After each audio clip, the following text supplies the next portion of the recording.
Welcome to the Catalyst Life Coaching Podcast with John Kim and Noelle Cordeaux. The next Catalyst Coaching Intensive begins September 10th. If you're inspired to begin your own coaching practice or just want to learn a little bit more about what it's all about, visit shift.us, SHFT.us, for more information. Your adventure awaits. Hey guys, what's up? I have a great guest today, and we're going to talk about, Chad, what are we going to talk about? Relationships, of course. The R word, relationships, Yeah. which I love, and Chad is a relationship coach. But let's introduce Chad, and I'm going to let him do it. We go way back. He's also an instructor in our Catalyst Intensive, but also an amazing life coach. He specializes in relationships. And what I love about Chad is his angle on relationships is always starting with the relationship with yourself, which I think is so important. So, Chad, we go back how many years? It seems like 100, but I think it's 4, maybe 5. I think it's almost 5. It's 5 years, but in internet years, it's got to be about at least a decade. At least a decade, yes. So, how did we meet? And tell us your story. You have a great story.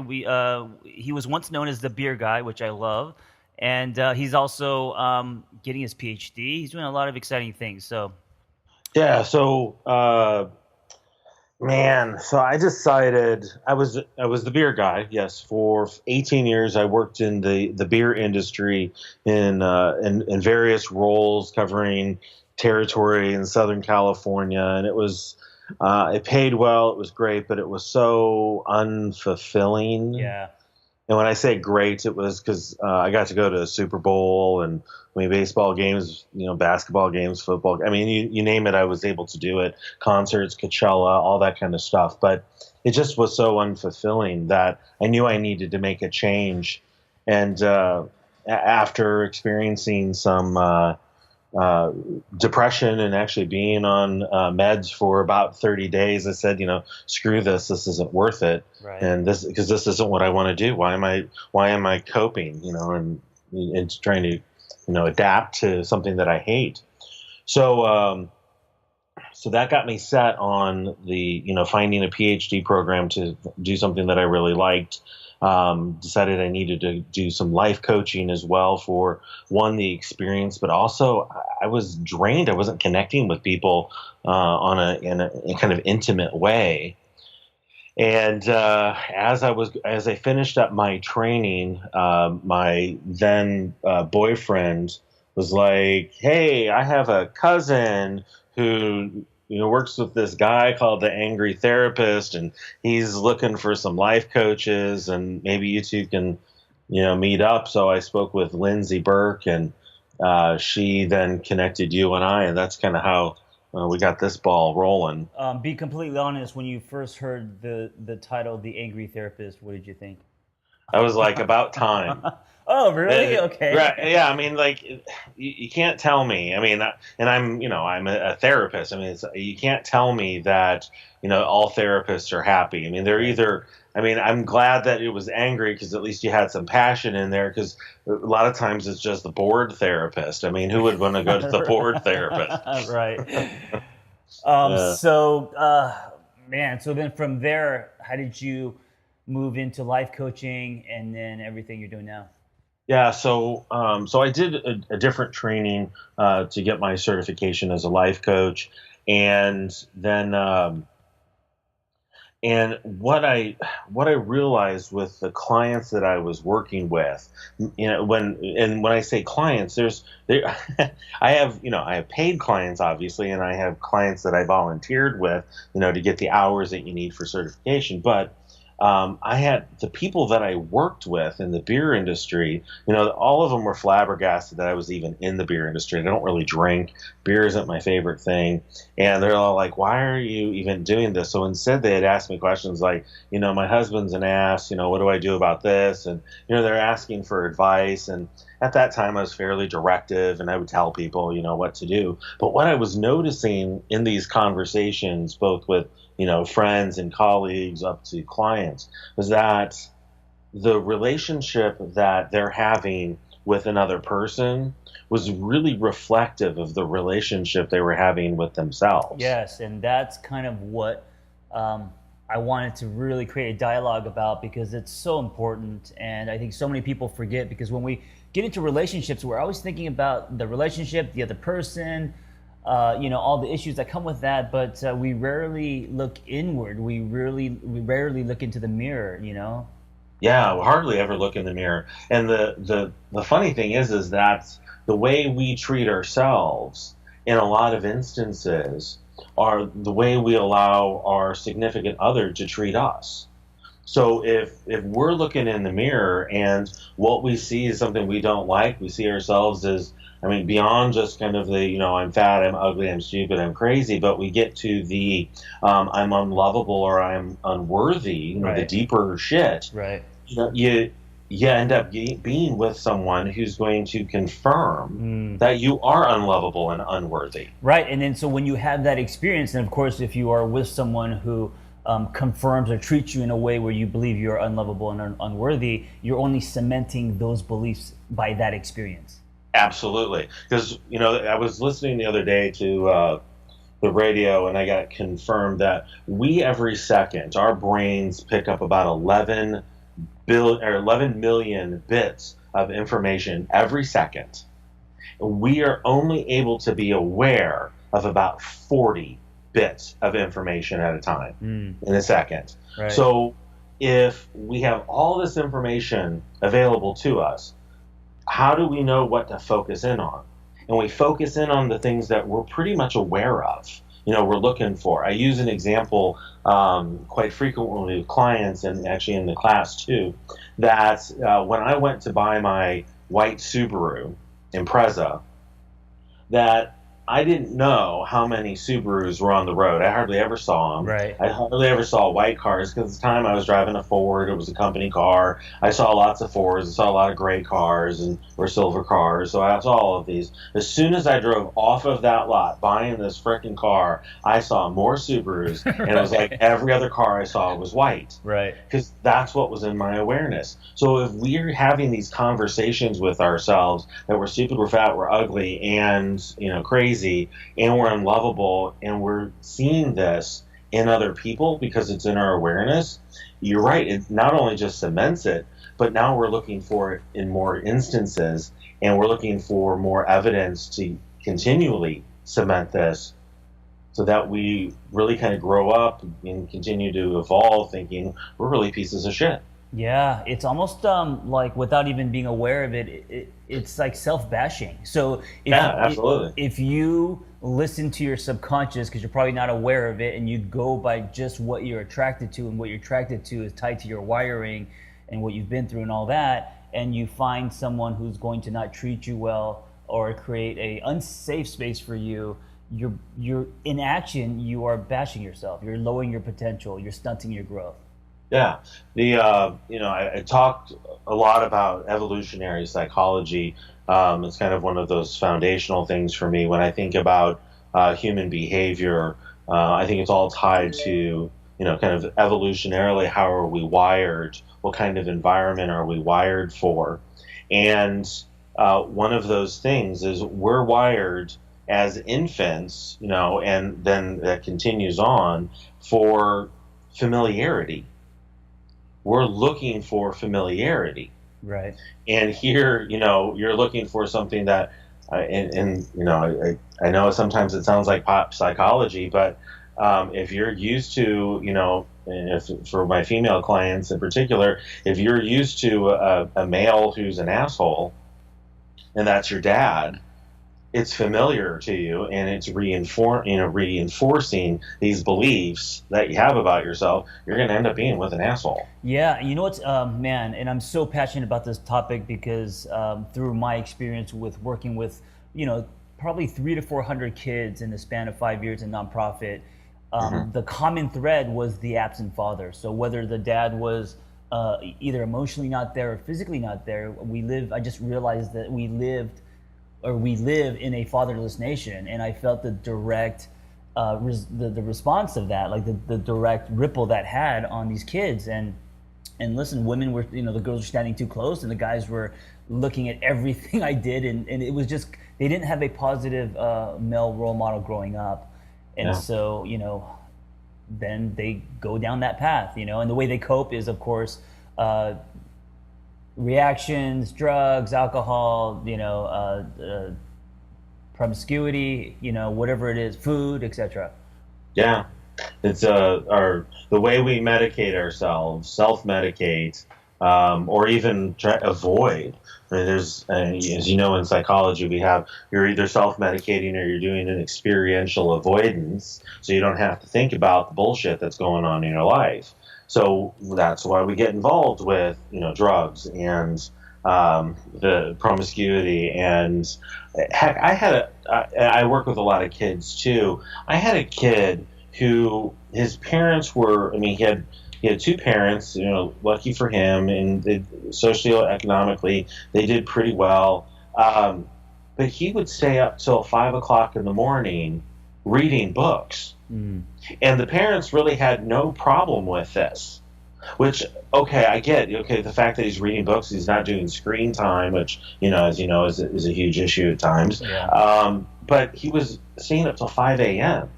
reading books. Wow. And then having to go to school 2 hours later. Right. And so he was exhausted, doing horribly in school. And when I finally got to talk with him, he came in because he was doing poorly in school, and he had some angry outbursts. So they're like, all right, you're going to go talk to the therapist. He came in, and he hasn't been dealing with the fact that his dad died. His natural father, his biological father, had died. So instead of thinking about that, he just read. He escaped into fantasy land. Oh, that's interesting. So even though we think sometimes what we're doing, the coping that we're seeing kids do is, healthy because, he's reading, that's great, we want kids to read. He was avoiding actually dealing with the underlying issue. So all these millions of Harry Potter fans are actually avoiding their lives. Could be. Right. Can't blame them. Yeah. So here's the thing, and listen, I struggle with this too. When it comes to relationships, there's the piece that we're talking about, which is make sure the person is good for you, right? Make sure you're breaking patterns. Make sure you are going to be with someone, invest in someone who you deserve, right? Who's going to treat you well, etc. But then the other half of this coin is what if what you're attracted to, your chemistry, is with the asshole, or how do you be with someone that is good for you if the sparks aren't there because the sparks came from toxicity? Well, I think once you get to the level of awareness that this is toxic, mm-hmm. is when you have the opportunity to make the change. I mean, in the change theories out there, you'd be considered what's called pre-contemplative. You don't know. Right. You don't know that this is, but you may have family members telling you, or friends telling you, like, this guy is no good, this person sucks. You're just repeating this pattern. But it's that once we get to that level of awareness, like, oh, this isn't right, then you get to the point where you go, all right, what is it that I really want? What do I really, and more than want, what do I really need? Mm. And that's those non-negotiables that we often talk about. Right. I actually like to work with my clients to work through kind of their underlying values to understand what's most important to them. It's incredible once you realize. I mean, well, we can talk about values, and honesty, for example, should be on everybody's list if it's not 100%. Usually surprised. And honesty and respect. Exactly. And I mean, if those aren't there, there's, an issue. But really, it's kind of like if you were going to, so I do this exercise all the time. I mean, literally all the time, except for someone who's suicidal. It's my tombstone exercise. And it came from acceptance and commitment therapy. It's fantastic. And it's, what if you were to save your family the hassle of actually, chiseling out a tombstone, if you're going to have that, or a plaque or whatever, if you were going to have it made for them and have it placed, what do you want it to read? How do you want it to read? And you're not going to put on there that you were a piece of shit who, had horrible relationships. You're going to put things on there. Most people are going to put things like, I want to be a good father, good person, blah, blah, blah. Well, those are goals. right? We are not goals. We as people are not goals. We are something else that's driving us. We're more values that are driving us to achieve certain goals, right? So if the goal is to be in a healthy relationship, all right, well, what does that healthy relationship look like? So in this tombstone exercise, we get down to kind of the core of what drives you to do the things in life that you really, that are you, that, make you special, that make you the individual that is unique and loving and, whatever is a bright light in the world. And what it boils down to for most, there's things around compassion, obviously respect. We've talked about honesty. There's going to be, for some people, there's going to be spirituality. Others, there's going to be family.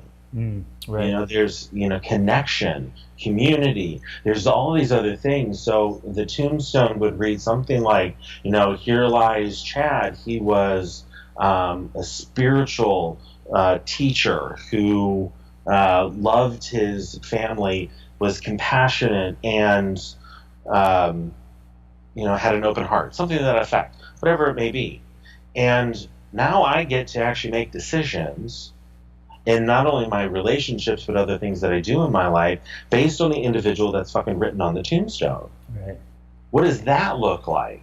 Who's that person going to want to be with? Who's going to support that individual? And so when we have that information, with that level of awareness, the assholes go away. Yeah, I love it. So guys, if you're listening, and I don't know why I say if you're listening, obviously, if you're hearing me, you're listening. Try this exercise. So after you don't do it now, because we want to continue this dialogue and we want you to hear us. But once you're done listening to this podcast, do the tombstone exercise. Write down basically. It's basically who you are, but not tied to what your ability, right? It's basically who you are as a person, your value, what you're bringing to the table, not with like what you've accomplished, not goals, but who you are. And I think that what's really interesting about that is you're kind of taking yourself out of self and you're seeing this. And if you are not able to write anything down, then that's telling. That kind of tells you something, right? Absolutely. So I have, I've had clients. It's interesting.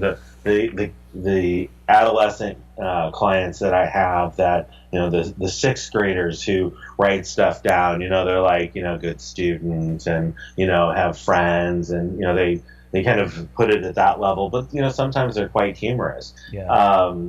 And then as my clients get older, my 73-year-old client is the oldest client I have right now. He had this like really kind of eloquent one-liners. And as you look at it, you get to see that as we do age, we do more reflecting.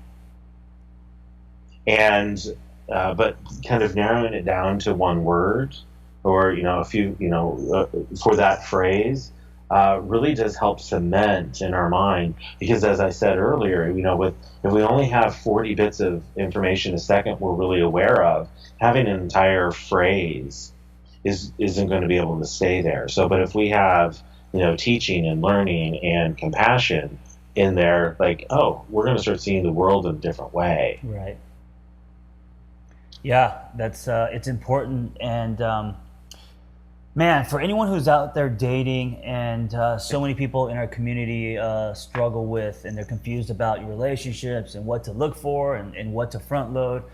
I mean, initially, I think, if you were to put someone through a strainer, because there's layers, I think the first thing is attraction, right? I mean, you have to be attracted to someone, and of course, you should be open. I don't think you should have types that are so narrow, that are, especially aesthetically. But you have to feel chemistry, you have to feel attraction. But after that, then you have to ask yourself, is this person treating me in a way that I deserve? And a lot of people don't ask themselves that. They just go by what feels good, or because someone has abs or money or drives a certain whatever, and they're attracted to them. But that attraction doesn't give you legs in building a relationship. Yeah, and I would actually add, deserve for some people, especially if you're really still kind of down on yourself, deserve maybe, right. inadequate. So, Yeah. I mean, what about the person that supports you? We really should be looking for the person that's going to support us, Yeah. not financially, but support who we are as, powerful individuals. Right, and I think the word is safe. Are they safe? And under safe, it's a lot of stuff. It's support. Are they championing your story? Are Yeah. they, loving you without condition? Are all that stuff? Right. Absolutely. The the one thing I wish happens more, at least with my clients. I mean, it might be different for for you. My clients are coming to me. It's mostly women. When I'm talking coaching, relationship coaching, it's mostly women that are coming in going, "This shit sucks. What do I need to do about it?" Right. And I really would like to have the guys that see themselves or who are being assholes in relationships come forward, or the one that the person's complaining about come forward more. Well, they're not coming forward because they're not aware or willing to take responsibility. Right, and I know, but I really They're wish going out the back door. It's called ghosting. It would be wonderful if they did. Yeah, absolutely. I think that's the first step, and I think coming forward and actually taking ownership and wanting to look at yourself, and also how you affect other people. That's the very first step, I think. And I mean, that was for me. When I was in my 30s, I went through my rebirth, and then through a divorce. I took my first step forward, and that's the first domino. Yeah. Yeah. So, men, we encourage you to step forward. We encourage you to look into the mirror. We encourage you to, be vulnerable, to look inward. I think, and you're not doing this to get more partners. You're doing this for yourself so you could live at a higher potential, bring more to the table as a human being.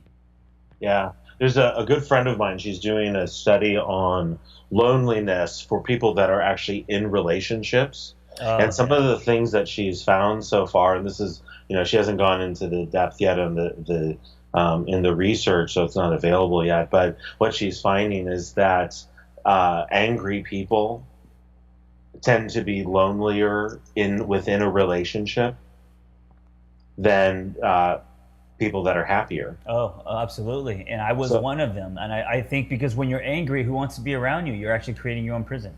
Yeah, exactly. And if you're stuck in a relationship, not stuck. If you're in a relationship and you're the angry one and you're lonely, I mean, that should be a wake-up signal, because we're not supposed to be lonely. I mean, there are going to be times where we're going to be alone, but that's different than being lonely.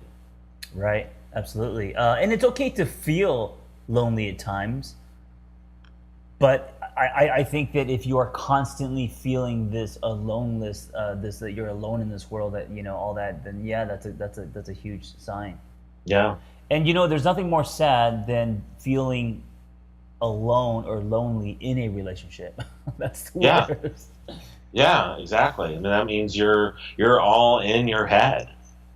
You're not being with another person. Right. You're there's engagement lacking, and we don't know where it's coming from. Probably both sides. You're only 50% of this coin, but I really believe that one of the greatest signs, I think, is that that your relationship is not working is actually when you feel really alone in a relationship for whatever reason. Yeah. Yep. And and another good sign of a healthy relationship is being able to sit together in silence and be perfectly comfortable. Right. Which is hard. Very difficult. Especially if you don't like being alone with yourself. If you don't like being in your own head sometimes, it's difficult then in silence. So so how would you start that process? So if you actually, and so many people are very uncomfortable with themselves, like, they can't go sit at a restaurant by themselves. They can't, go out to dinner by themselves. They just can't be alone. How would you start the process? And this goes back to kind of what we started with, is the relationship with yourself. Yeah. Well, I know this seems so, for me it seems so cliche. It is really setting up some sort of mindfulness practice where you become really aware of your thoughts. Because a lot of times we don't know why we, feel the way we're feeling. Right. So we need to first have this level of awareness. It all really begins, a lot of this stuff really kind of begins with a level of awareness. I mean, I do, leaves on a stream practice with my clients all the time. Yeah. And with the leaves on a stream, as you're sitting there, imagining yourself on a bank of a stream and leaves are floating on the top of the water, just kind of, drifting by. The goal is to take a thought, something that you're noticing in your brain or in the environment or something that you're feeling, and place it on a leaf and let it float down, and put the next thing that comes in and put it on a leaf. But you're really noticing what it is that you're feeling. So if you're feeling like sad, for example, and it's like, oh, okay, well, there's sad, I'm going to put whatever that is. The goal eventually becomes, well, what kind of sadness? Are you sad about what? Where is that coming from? And exploring that through the process, it's like, oh, I'm sad about, my dad, was never nice to me. Yeah. Okay, well, then there's a dad thought. All right, let's put that on there. And as we become aware of where these feelings and the thoughts are coming from, we then have choice and power that we can really kind of start influencing where it's coming from. But most of the time in those instances, if you don't already have a good practice going and you don't have a good solid community around you of friends that you really feel like you can talk with, you're going to need some help. Yeah. Did you have an amazing dad growing up, Chad, or no? No. It's like the white Subaru thing where, because I'm writing a book about the fatherless nation and men and all that, and the new standard for women, I've just been thinking about like the absent father a lot. And I seriously, out of everyone I know, maybe one or two people have actually had amazing dads growing up who were role models and positive, and said that they were beautiful and took them fishing, and all like the kind of dad we see in movies. Very rare. Yeah, it is. Of course, you have to ask yourself: is that because again, we're going to attract more like-minded people? Is that really what's there, or is it based on where we're living? Is it cultural, socioeconomic? I mean, it's hard to say, but I have. With the clients that I see, very few of them have like good dads. Yeah. I mean, it's my dad's an asshole. So Yeah, and so here's the thing, and I think so many are nodding their heads in agreement with you right now. And here's the thing: it's not about blaming dads or anything, but it's about breaking that pattern. And I feel like if you allow yourself to date people who are unhealthy and going to create an unsafe space, and you're contributing to the problem. You're contributing to the the generational transmission process, where then if you have kids, there's going to be more dysfunction. It's like, that's why it's so important. Like, people almost have a responsibility in this world. It's like recycling, to be with someone healthy so they can break this pattern. Yeah, and I want to know, at what point did it really kind of occur?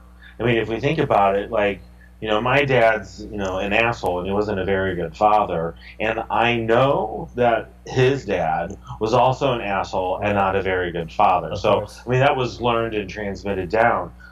I don't know about that great-grandfather or that great-great-grandfather. At some point in time, there had to be one that was at least a good dad. Yeah, of course. And overall, and I think that today as men, there's a lot of confusion on our definitions.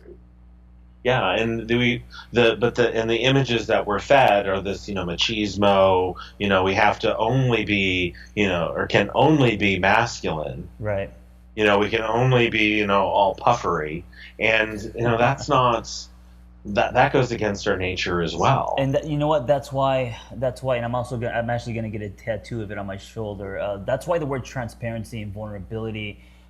It's such a flag that I'm running with, because that's the soil, that's the beginning of everything. And I think men need to show themselves. They need to show who they are, not put, they're not like run with a billboard of what they do or what they've accomplished, but who they are as a person and what kind of space they can create. Yeah. had an adolescent who was actually an 8th grader. Who my first session with him, he sat his stepfather had died literally 2 days before, very, very close to his stepdad, and I'm like, wow, that must be really emotionally hard for you. And he's like, real men don't cry. That's like the worst thing. Yeah. So when someone says that, I get very curious about the person that said it. If he's a real man, because that means he also believes that you should. Basically, when you say you don't cry, you're basically saying you shouldn't feel. Yeah, exactly. And real men do feel. That's what makes them real. Right.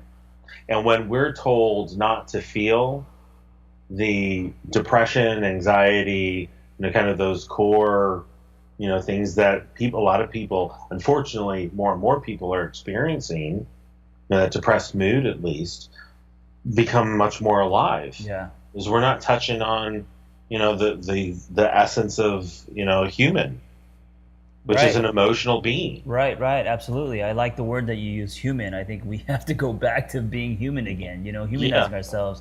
I love, I love the work that Brene Brown is doing, because she kind of brought the word vulnerability into the forefront. She's the one that popped that bubble, and I think it all starts there, guys. So whether we're talking about relationships with other people or yourself, or if you're a man or if you're a woman, it really doesn't matter. If you're not vulnerable, if you don't practice that, and of course it is terrifying, and it's also something, it's like a muscle where you have to exercise it. And I think, the masses, or at least the people that I've talked to, it's a muscle that they rarely have used.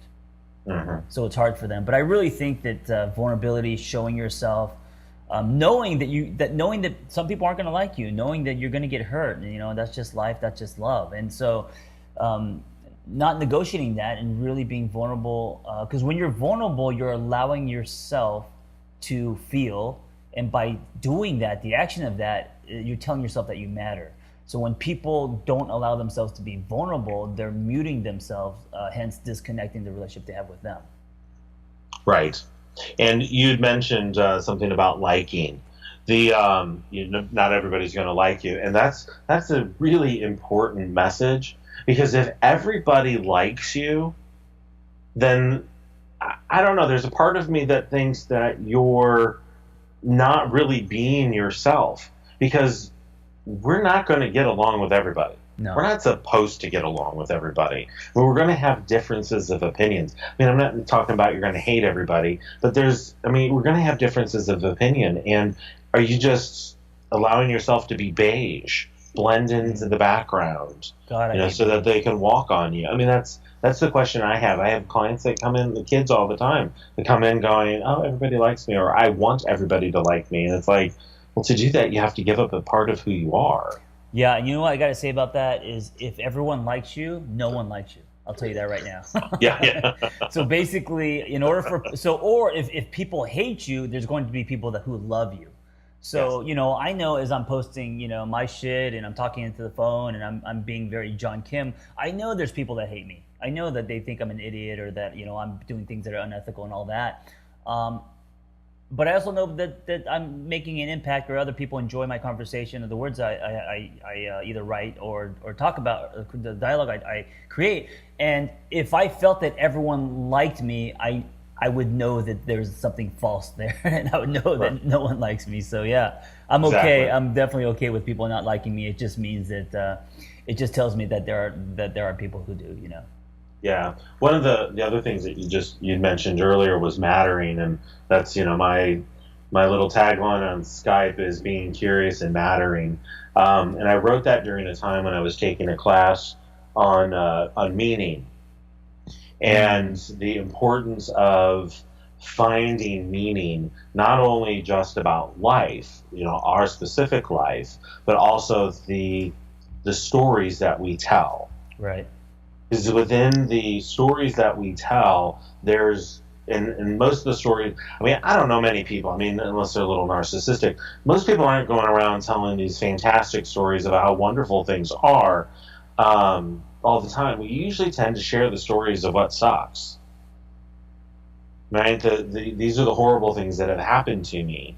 And in these horrible things that are happening to us are the times when we get to grow. Right. Right? If everything was perfect, if you see it out on Facebook and everything's perfect, and they're lying to you because not everything's perfect. Yeah, of course. And if it is perfect, we're not living. Quite honestly, I mean, if we're actually living, nothing's going to be perfect all the time, right. Or you're just overly happy and you're just like, oh my God, that was amazing! I got ran over by a car, it was a blessing, whatever. That's a different story. But But in those experiences where we have an opportunity to grow, there's meaning for us. There's something special about those.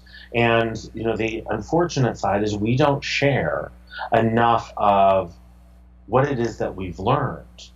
We go into the nitty-gritty details, right? And as we learn to talk about what we've learned and we share that with people, we help other people kind of make sense of their experiences without having to impose our specifics onto them. Right.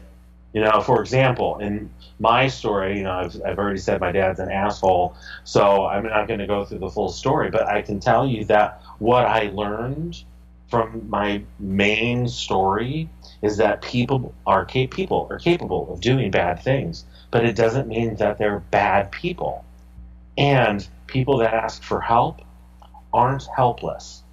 Yeah, I love it. So if I share just that, it's much more powerful than if I gave you all the nitty-gritty details. Right. Right? Which all I'm going to be doing at that point is seeking sympathy. And that's not what I want. Right.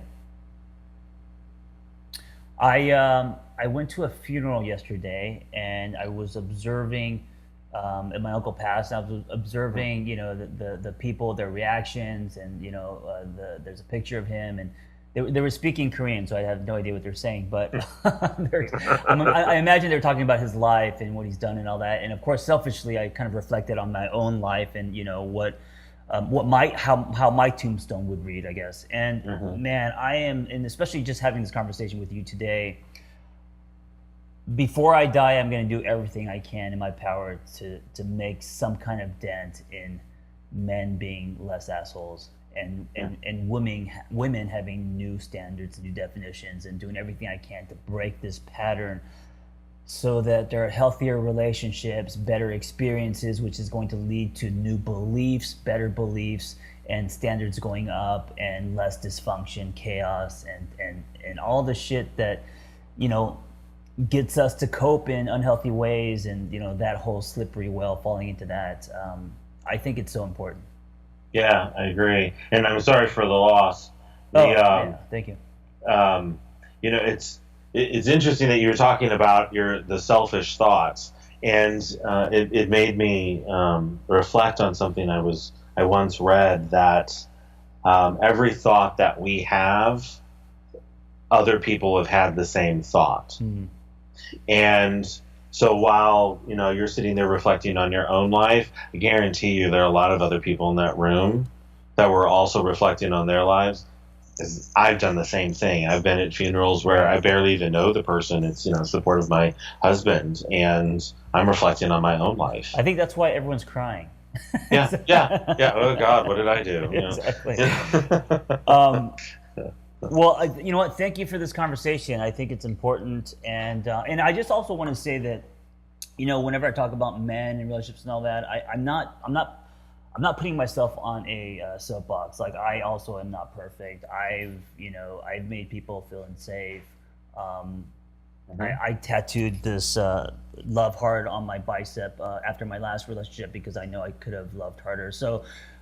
Whenever I talk about these things, it's never me telling someone what to do. I just know that there needs to be some kind of change, and and I'm also not perfect. I could also be an asshole at times. Yeah. Well, we all have that potential. Sure. We're human, for God's sakes. But it's, as you said, it's being vulnerable. It's owning up to the fact that exactly. I was an asshole. And in a relationship, I do want to add this, and this I think is really, really key in a really strong relationships, and I'm not going to say necessarily healthy, I'm going to say strong relationships, is allowing someone the space to fuck up and letting them fix it. Ooh, I love that. Yeah, because most people want to either fix it for you, or or maybe they'll judge you because you can't. But yeah, allowing them to fuck up and letting them fix it. I mean, that's actually creating safety. Yeah, it's if we can't. I mean, if I say something stupid, all right, and I don't mean it, if that is held over my head for years, Right.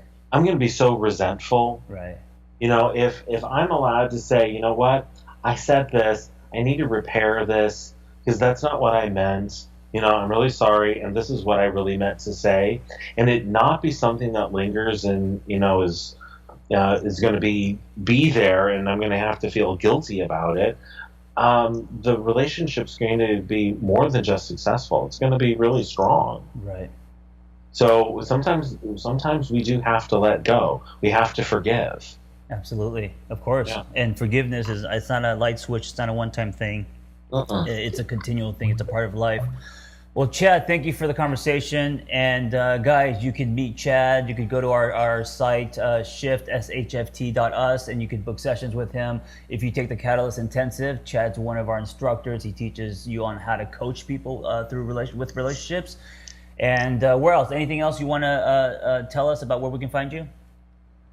Those are really kind of the best ways. Yeah.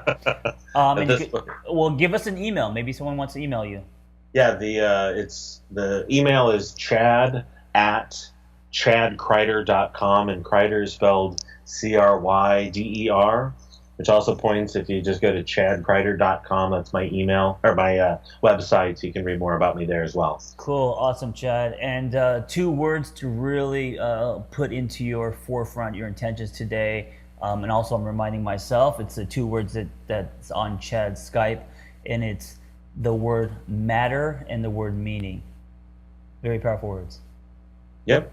All right, guys, be well. And Chad, I'll talk to you soon. Yes. Thanks. Awesome. Bye. Thank you. Thanks for listening to the Catalyst Life Coaching Podcast presented by SHFT. If you'd like to learn more about what you've heard on today's show, head to shift.us. That's SHFT.us for more information. Feel free to rate us, review us, and tell a friend.